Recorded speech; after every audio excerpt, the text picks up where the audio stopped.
This is an essay written by Joshua Hoffman, the founder of Future of Jewish.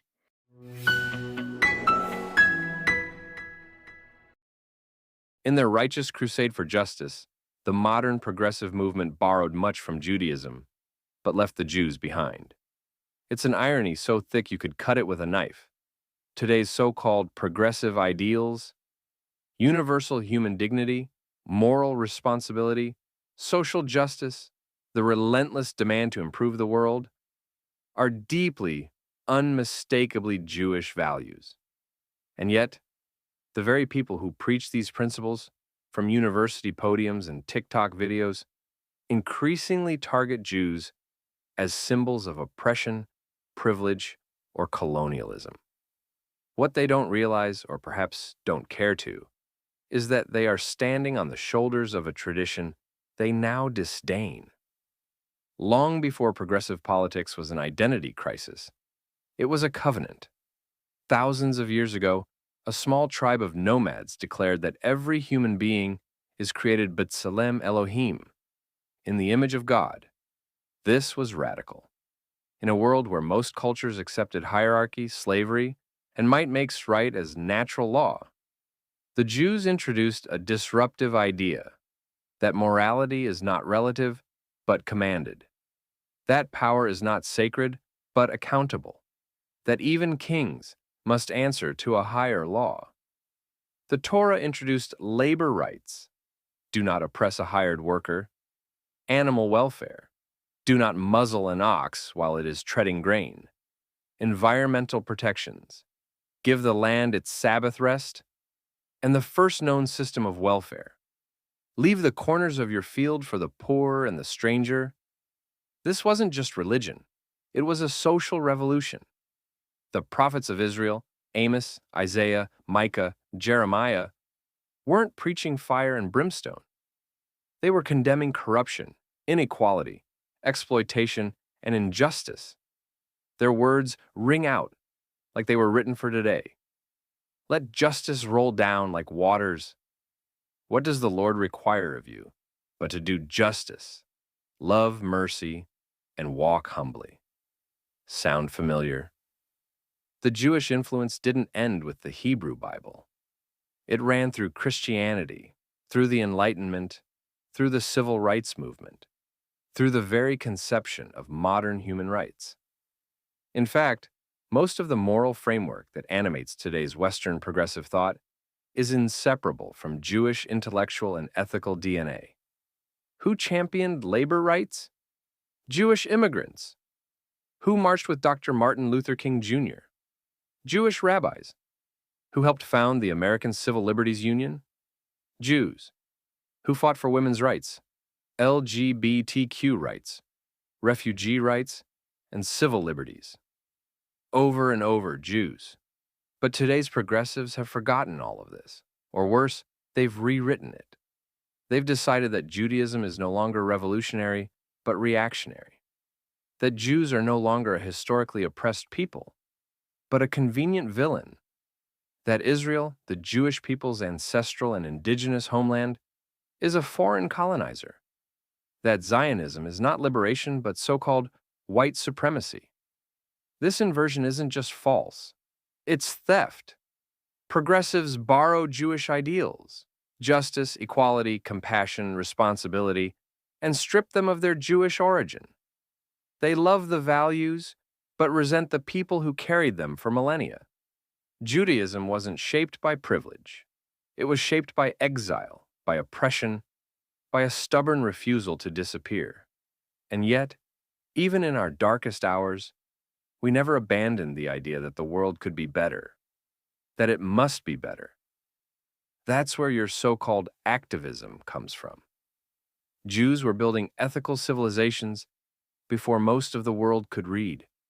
We've outlived empires, outlasted inquisitions, survived crusades, pogroms, ghettos, and gas chambers. We rebuilt ourselves after the unthinkable, not once, but repeatedly. If Jewish continuity offends you, it says more about progressives than it does about us. Worse, progressives now wield Jewish values as weapons against Jews. It's as if they learned ethics from the Jewish story, then decided that Jews no longer belong in it. Israelis defending themselves from genocidal terror are branded settlers and colonizers. Jews standing up for their people are accused of tribalism, racism, and privilege. The people who carried the moral torch through exile, pogrom, genocide, and rebirth are now slandered as the darkness themselves. Progressives love to talk about marginalized voices. So let's be clear. Jews are 0.2% of the global population. That's not just a minority. It's a statistical whisper. And yet somehow, in progressive circles, we're cast as the villain, the oppressor, the powerful elite.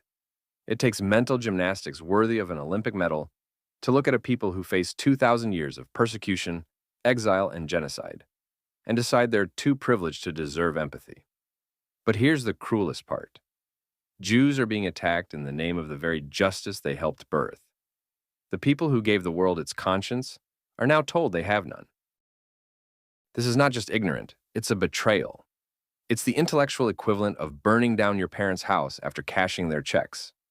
Some Jews, desperate to remain welcome in progressive spaces, have taken to distancing themselves from Israel, or from the Jewish collective itself. They virtue signal their discomfort with Zionism. They post disclaimers about not supporting Netanyahu. They echo slogans designed to keep them in the good graces of movements that don't actually care about them. But it's never enough, because the problem isn't what kind of Jew you are. The problem is that you're a Jew at all. We've tried explaining. We've tried educating. We've tried fitting in. But the more we bend, the more we break. In fact, studies show that anti-Semitism today is rising fastest on the political left, especially in academia, activism, and elite cultural spaces. It may wear different clothes: anti-Zionism, decolonization, punching up. But the script is ancient. Blame the Jew, exclude the Jew, punish the Jew for existing. The far right might chant about blood and soil, but the far left talks about anti-normalization and refuses to share platforms with Jews who are too Jewish. Different language, same hatred.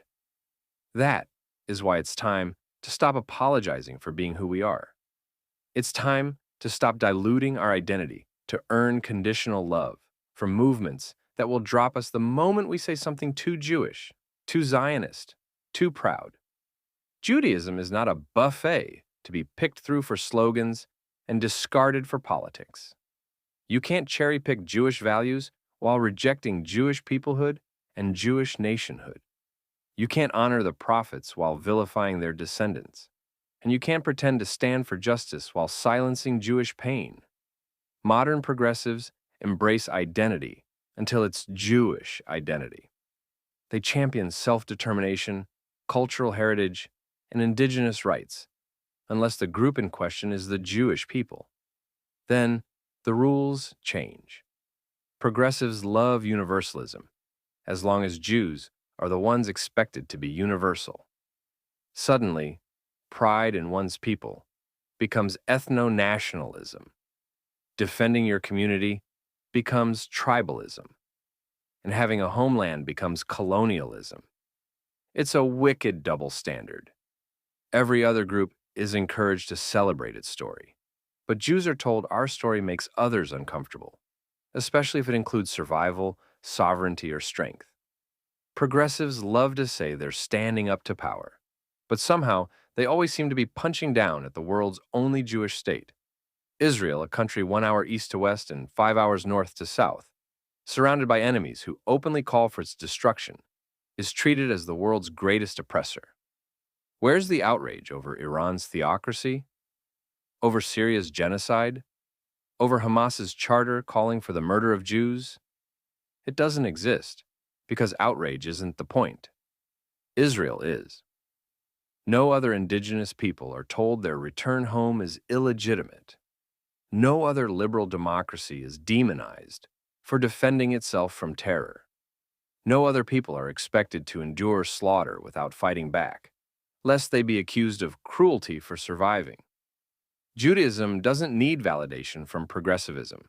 It never did.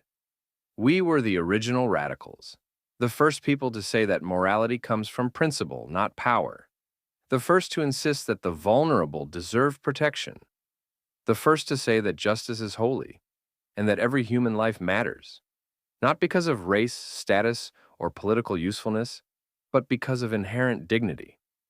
We gifted the world its morality, and we're not giving it up. If progressives truly want to be moral, they'd start by being honest about where their values come from, about who carried those values when the rest of the world sank into savagery, about the role Jews have played as moral disruptors, as conscience bearers, as the original revolutionaries.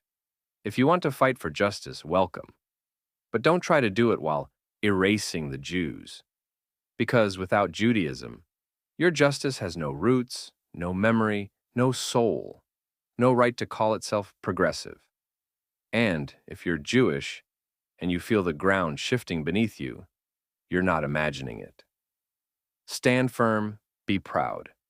The world has always needed our moral clarity, even when it didn't want it. And we're not done yet.